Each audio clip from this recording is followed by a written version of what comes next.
if you've tried the ice baths, you've tried the breath work, you've tried everything to be more present and more grounded, and it still feels fake, and your wife sees straight through it, this is why. You're listening to the Be Better podcast. I'm Harrison Orr, and after coaching almost 500 men and walking this journey myself, one thing is painstakingly clear. Unless you can be grounded as a man, your relationship will always suffer and will always stay surface level. See, the more men get into the self-development journey, it's become a lot more apparent around the importance of the nervous system, right? I speak a hell of a lot about this. I'm a big believer that the nervous system is the root cause of just about everything for men, and one of the few 100x opportunities that you can have across everything, like across your emotional regulation, across your decision-making power, across your stress resilience, across your mental and physical performance and recovery, like everything.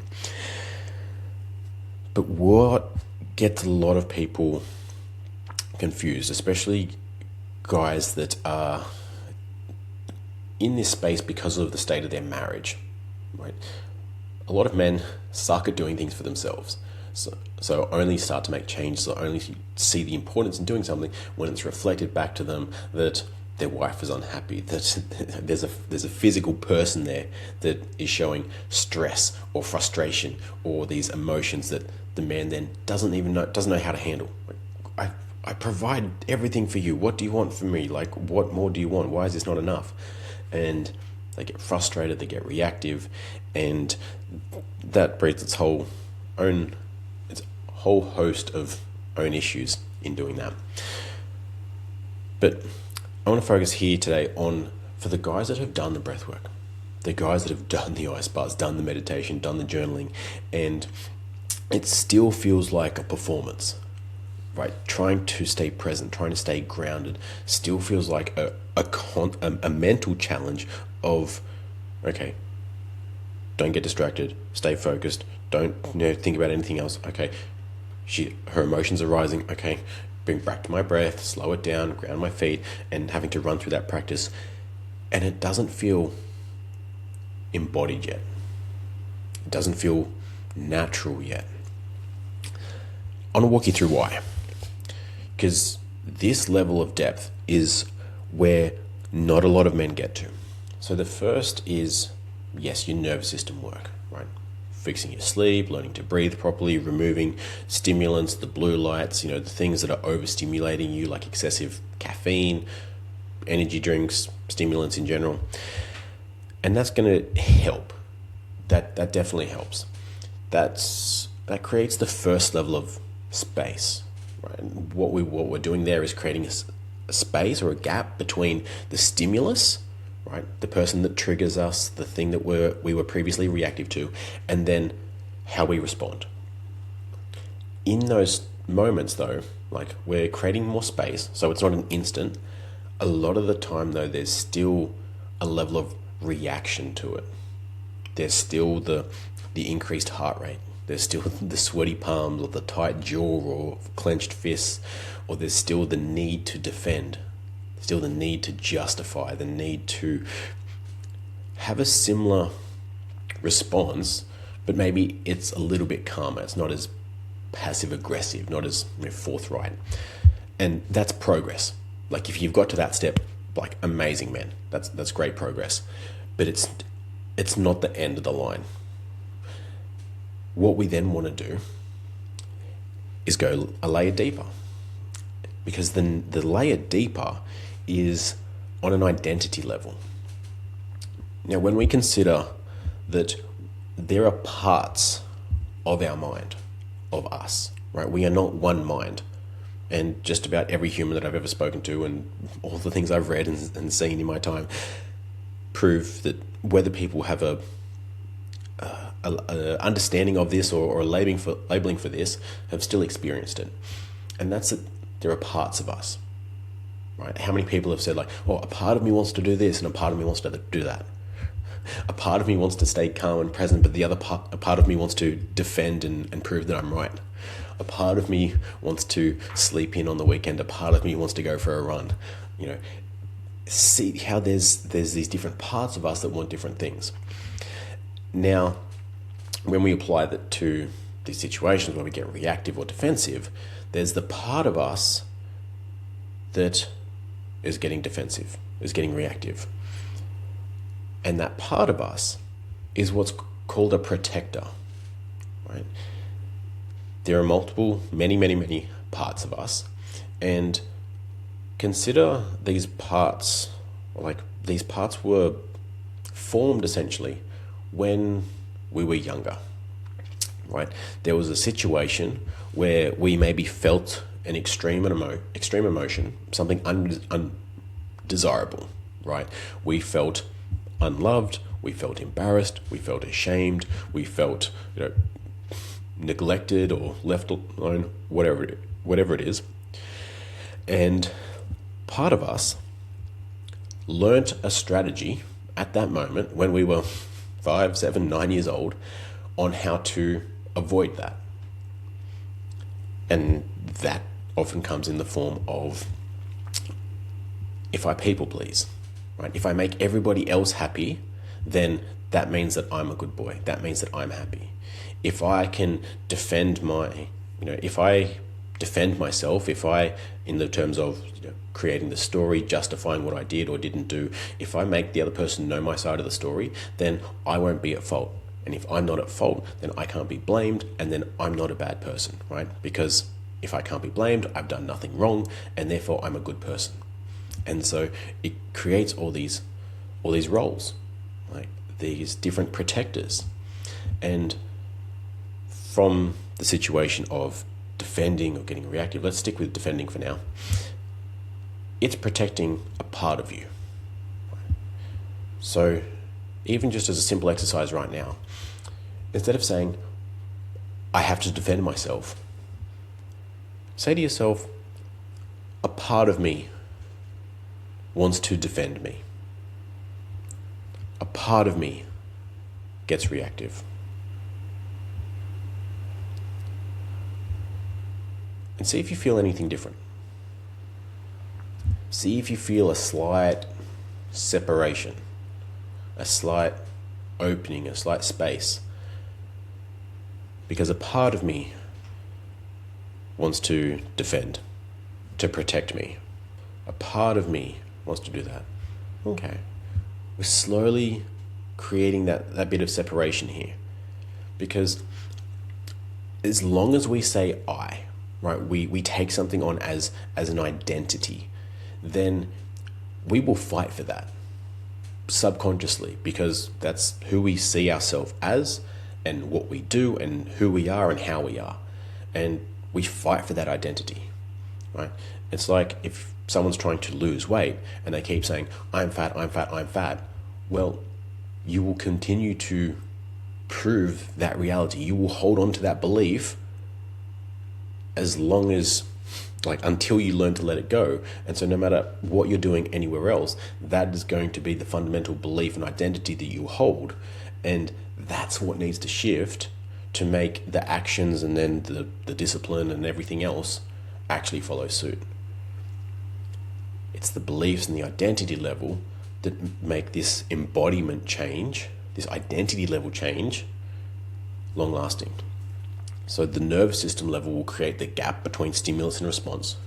And this part of me that wants to defend, I've now created that space on an identity level between the action, the defense, and I, like the adult self. So in these parts, this is internal family systems. If you want to look this up and go deeper into this, by Richard Schwartz. And so there's the parts of us that behave this way, and then there is the adult self. When we seek to understand the parts of us, and essentially heal and then integrate them, right? We're not banishing them. We're not trying to kick them out. We're just thanking them for their role and then essentially bringing them home. Then staying calm in those emotions, like in those heightened emotions, in that stress, without the need to defend ourselves, without the need to consciously have to regulate ourselves, without the need to fight not explaining or not getting aggressive or not like over apologizing or people pleasing becomes natural. Because all of those traits are just a part of us trying to protect us from something. When we can allow the adult self to be present, to lead, he is naturally curious. He's naturally compassionate. He is naturally that calm energy. And so being grounded, being calm, being present when those emotions come up without having to go into those old patterns becomes what we call embodied. It becomes effortless. It's not something that you need to remind yourself to do. You don't have to remember to do the breath work. You don't have to force yourself to be present. That's just your natural state. Imagine how much easier handling conflict and communication with your wife or your kids would be. Imagine how much easier everything else in life is when these things aren't conscious actions, just to be present, just to be in the moment. And so that's just an example of how this can work. So the nervous system does a huge piece for most people, right? In slowing things down, in creating the gap and getting to choose how we decide. And that's the big premise on this. Like, we want to choose how we decide, we not react. Because anytime we react, like without consciously deciding or choosing what's happening, it's coming from a protective place, from a part of us. And so the goal is first to create the space with settling the nervous system down. For a lot of people, they still then feel that need to protect. That part of them still feels the need to protect. That's when, through the parts work, we're able to thank that part, allow it to step aside, and then you, the adult self, are deciding how you want to navigate and lead this situation. Now, in doing this, you have a lot deeper understanding of yourself. Like, you now start to understand, this part of me does this, and it might sound crazy. You might sound like a fucking lunatic, but I promise you, when you start to practice this and you actually go through the process of creating a dialogue with this part of you and ask what it's protecting you from, what it needs from you, opening that up, and then weirdly enough, you get these answers, and then you can understand it, and then you provide the safe space, you provide whatever it is that part needs of you, and then everything else feels so much easier. Now you have that deeper level of understanding of you, why you are the way you are, why these things come up. You've now got a framework for speaking into that and handling it, not from a suppression or an aggressive approach. Like, you don't have to be hyper disciplined and suppress these things and act like they don't exist, but from a healing space, you can then understand everybody else to a much greater degree. Because when you are then in that self energy, you will see self energy in other people, and you will see the parts in other people too. You'll see, maybe when someone is getting aggressive or being rude, instead of then taking it personally, instead of getting worked up over this interaction, you can see, that's just a part of you that learned to behave this way or to protect you from something, because in the past you were hurt somewhere. I can see that. And it's not from an egotistical, it's not because I'm now spiritually or mentally or emotionally superior to you and I'm looking down. It's like, I can see in other people what I can see in myself, and I can have compassion for that.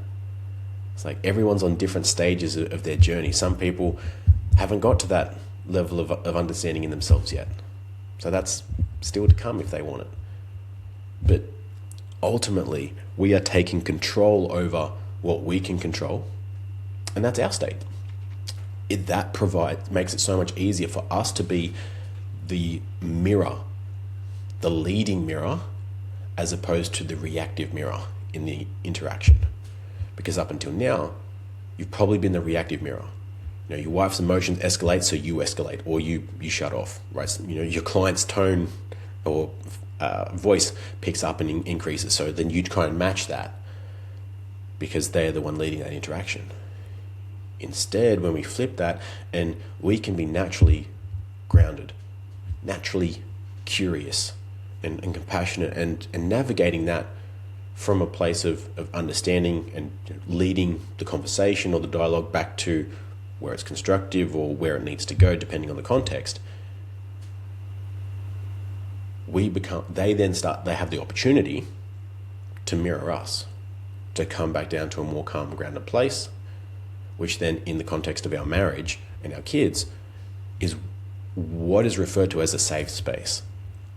Right? I'm sure you've heard people say, like, oh, you need to be a safe space for your wife and kids. And people are like, what the fuck does that mean? Like, that's just words. What that actually means is, from your wife's perspective, can she express her emotions? Can she bring a stress to you? Can she bring a truth to you? Can she, show you something or say something to you without having to worry about how you're going to handle it? That you're going to get reactive, that you're going to shut down, that you're going to lose your shit. Same thing with your kids. Because when they feel that they can't do that they have to filter themselves, they have to not be totally honest with you, they have to limit the emotions that they share with you, or limit the emotions that they express in front of you, because otherwise they get punished, you get reactive, or something negative happens. That is not a safe space, because they have to limit themselves. And then they have to walk on eggshells, they have to figure out what's safe to say in front of dad. And if you want to have a totally honest relationship with your wife and your kids, you want them to be able to bring anything to you, which, provided you're the protector, the provider that you want to be, which I assume you are by listening to this in the first place, then that's the space that we want to create for them, right? That they can bring anything to us and we can, okay, calm, grounded, unmoved. Again, this does not mean we're agreeing with everything. We're not tolerating everything. We're not allowing everything. We're not allowing shitty behavior, and just because they're honest that we let it slide. No, we're still then holding boundaries. We're still navigating that as we would based on our values, on our boundaries, and how we handle things as a man. But we're not allowing our emotions to be dictated by somebody else. We're in control of our emotions, and then we get to be the regulator of the emotions in the room. That's what creates a safe space. That's what helps create that emotional connection that your wife and kids want to have with you. But they can only do that when you can lead by example. That, okay, can you show me that you can contain and hold your emotions? And now, okay, now can you show me that you can hold and contain my emotions when I can't? That's the safety piece there. And that becomes so much easier once we understand the parts of ourselves. We can see it in other people, and holding that space now becomes embodied, not another level of performance. Again, it's not a tactic. It's not like, okay, if I stay calm and grounded, then you'll share everything with me, you'll melt into me, and then we'll get to be intimate later. Or it's another form of a covert contract, or another performance mask that you have to wear, because that will burn you out. That will be exhausting, trying to wear another mask. Because trust me, I've tried it. But this approach enables you to be that naturally, with much less effort, but a hell of a lot more presence. And like I said, if you want to go check that out, you can go check out Dr. Richard Schwartz and Internal Family Systems. That's where that comes from. If you want to speak more about that, this is the kind of work that I do with high-performing business-owning men, reach out to me on Instagram, shoot me an email, and let's chat. Otherwise, I hope this has been insightful in knowing where to go next if regulating your nervous system still feels like a performance. In trying to stay grounded and stay present still feels like a performance, as opposed to being an embodied state. So don't be sorry, be better. See you next time.